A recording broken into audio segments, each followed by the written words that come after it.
Warga Durensawit digemparkan oleh temuan tengkorak kepala manusia di salah satu rumah, Rabu, 7 Mei 2025, malam.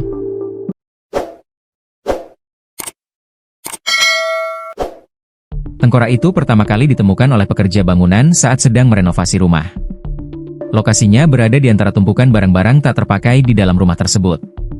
Pemilik rumah sebelumnya, Imam, mengaku tak mengetahui asal-usul tengkorak tersebut dan tidak ada anggota keluarganya yang pernah menyimpan benda seperti itu.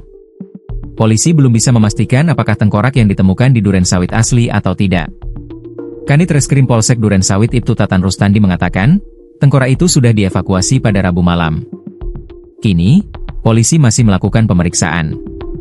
Belum bisa memastikan apa benda tersebut tengkorak manusia asli atau bukan.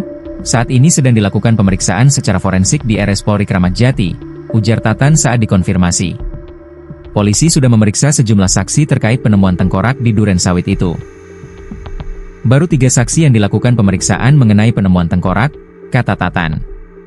Tatan mengatakan, pemilik rumah mengira tengkorak itu adalah replika. Oleh karena itu, pemilik rumah tak segera melaporkan temuan tengkorak tersebut ke polisi.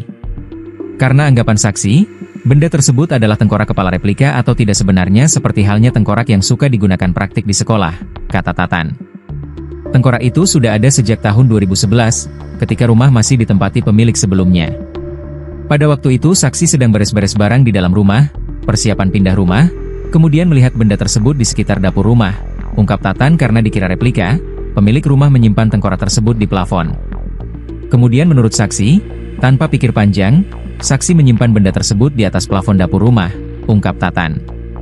Kini, Rumah Sakit Polri Kramat Jati tengah melakukan pemeriksaan forensik untuk menentukan apakah tengkorak itu asli atau replika.